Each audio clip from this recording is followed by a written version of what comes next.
अस्सलाम वालेकुम नाज़रीन, वेलकम टू अल-कैलिफ अकेडमी। ईरान न्यूक्लियर डील या joint comprehensive plan of action क्या है? अमेरिका को ईरान से कौन से खतरात लाहक हैं, या अमेरिका की ईरान पर लगाई जाने वाली सैंक्शंस क्या हैं? अमेरिका ने ईरान न्यूक्लियर डील से विड्रॉ क्यों किया?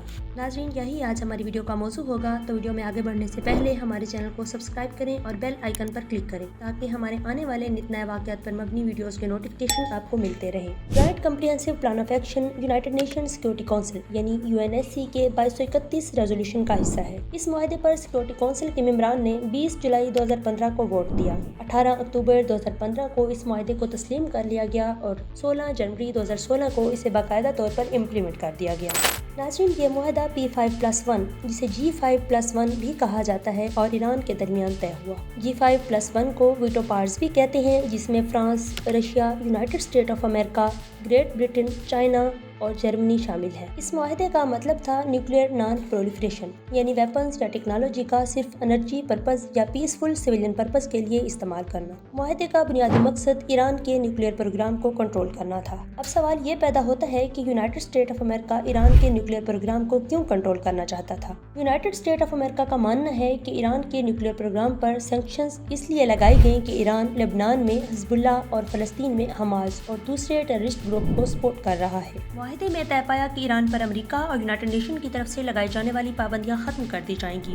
ईरान यूरेनियम एनर्जी पर्पस या पीसफुल सिविलियन पर्पस के लिए इस्तेमाल करेगा, जिसकी हद 2.67 मुकर्रर की गई। इस तरह ईरान ने international atomic energy agency, world nuclear transport institute और united nation atomic energy commission जैसी ऑर्गेनाइजेशंस को भी इस बात की इजाज़त दे दी कि वह हर साल ईरान के न्यूक्लियर प्रोग्राम की इंस्पेक्शन कर सकते हैं। नाज़रीन, ईरान ने न्यूक्लियर प्रोग्राम का आगाज़ 1967 से किया, लेकिन इससे पहले 1953 में अमेरिकन सदर आइजनहावर ने यूनाइटेड नेशन में एक स्पीच करते हुए ईरान और दूसरे ममालिक को न्यूक्लियर टेक्नोलॉजी जो सिर्फ सिविल या एनर्जी पर्पस के लिए इस्तेमाल हो प्रोवाइड करने की ख्वाहिश जाहिर की। इस तरह 1967 में यूनाइटेड स्टेट्स ने 5 मेगावाट कैपेसिटी के न्यूक्लियर रिएक्टर प्रोवाइड करते हुए तेहरान यूनिवर्सिटी में ईरान का पहला न्यूक्लियर रिएक्टर बिल्ड किया। 1980 में ईरान रेवोल्यूशन के वक्त रज़ा शाह पहलवी के बाद आयतुल्लाह खुमैनी इक़्तिदार में आए और इस वक्त ईरान और वेस्टर्न ममालिक के ताल्लुकात ख़राब हो गए और अमेरिका ने ईरान को न्यूक्लियर रिएक्टर मुहैया करने से इनकार कर दिया। 1984 में ईरान स्पॉन्सर्ड टेररिज्म की लिस्ट में शामिल हुआ तो अमेरिका ने ईरान पर सैंक्शंस लगाना शुरू कर दी। नाज़रीन, बुनियादी तौर पर सैंक्शंस का मतलब है a punishment imposed on a person और group of person or on a entity to disobey law और कोर्ट ऑर्डर।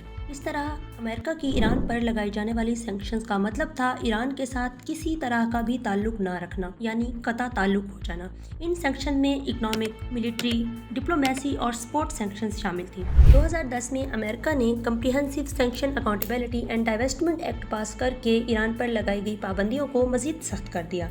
इस तरह 15 मार्च 1994 के एग्जीक्यूटिव ऑर्डर 12,951 के बाद ईरान के तवानाई के शोबे पर पाबंदी आयद कर दी गई और 6 मई 1995 को ईरान में तिजारत और सरमायाकारी पर भी पाबंदी लगा दी गई। नाज़रीन, ये तमाम पाबंदियाँ ILSA यानी Iran and Libya sanction act के तहत लगाई गई थी। बाद में अमेरिका ने ईरानी एविएशन कंपनीज के साथ एयरक्राफ्ट और रिपेयर पार्ट्स पर भी पाबंदी लगा दी। नाज़रीन, अब चलते हैं उस मुआहदे की तरफ जो इन तमाम पाबंदियों को ख़त्म करने और ईरान के न्यूक्लियर प्रोग्राम को कंट्रोल करने के लिए किया गया था। नाज़रीन, 2016 में इंटरनेशनल एटॉमिक एनर्जी एजेंसी ने एक रिपोर्ट पेश की। इस रिपोर्ट के मुताबिक ईरान यूरेनियम का इस्तेमाल सिर्फ पीसफुल पर्पस या एनर्जी पर्पस के लिए कर रहा है। नाज़रीन, जो ही ये मुआहदा तय पाया तो हालात कुछ बेहतरी की तरफ आने लगे, यानी ईरान पर से सैंक्शंस को भी हटा दिया गया और ईरान के न्यूक्लियर प्रोग्राम को भी इस तरह कंट्रोल कर लिया गया। यूँ ईरान से पाबंदियां मुकम्मल तौर पर ख़त्म नहीं हुई थीं, लेकिन ये बात तय हो गई थी कि अगर ईरान 5 साल तक मुआहदे की पासदारी करता है तो तमाम सैंक्शंस हटा दी जाएंगी। नाज़रीन, 8 मई 2018 को डोनाल्ड ट्रंप ने इक़्तिदार में आते ही ईरान न्यूक्लियर डील से विड्रॉ कर लिया और ईरान से हटाई जाने वाली पाबंदियां दोबारा लगा दी। नाज़रीन, ईरान का कहना था कि अमेरिका का इस मुआहदे से विड्रॉ सऊदी अरेबिया और इसराइल की साजिश थी, लेकिन डोनाल्ड ट्रंप का कहना था कि ईरान ने मुआहदे की पासदारी ना करते हुए न्यूक्लियर रिएक्टर का महदूद मिकदार से ज़्यादा इस्तेमाल किया है। अमेरिका के विड्रॉल करते ही ईरान ने यूरेनियम के इस्तेमाल को बढ़ाने और किसी भी एजेंसी या कमीशन को न्यूक्लियर प्रोग्राम के बारे में जवाबदेह न होने की बात की। इस کس طرح 2021 میں ڈونلڈ ٹرمپ کے بعد جو بائیڈن امریکہ کے صدر بنے۔ جو بائیڈن نے ایران نیوکلیئر ڈیل کو دوبارہ جوائن کرنے اور ایران پر لگائی جانے والی پابندیوں کو ختم کرنے کی بات کی، لیکن ابھی تک کوئی عملی قدم نہیں اٹھایا۔ ناظرین، اس موقع پر ایران نے اس بات پر زور دیا کہ اگر امریکہ ایران نیوکلیئر ڈیل کو جوائن کرتا ہے تو یہ پھر اس سے وڈرول نہیں کر سکے گا۔ اگر موجودہ صورتحال پر بات کی جائے تو جو بائیڈن کا کہنا ہے کہ وہ معاہدے کی بحالی کو ضروری نہیں سمجھتے، اور تہران سے یہ خبریں شائع ہو رہی ہیں کہ یہ امریکہ کی منافقت ہے کیونکہ انہیں معاہدے سے متعلق بیک چینل پیغامات وصول ہو رہے ہیں۔ کیا امریکہ معاہدے کو ری جوائن کرے گا یا اسرائیل اور سعودیہ اپنی سازش میں کامیاب ہوں گے؟ ایران ڈائریکٹلی یا انڈائریکٹلی دہشت گردی میں ملوث ہے یا یہ صرف ایران کو کمزور کرنے کے لیے ایک سازش ہے؟ ناظرین، کمنٹ باکس میں اپنی قیمتی رائے سے ہمیں آگاہ کریں، اور اگر ہماری ویڈیو پسند آئی ہو تو لائک اور شیئر کرنا نہ بھولیں۔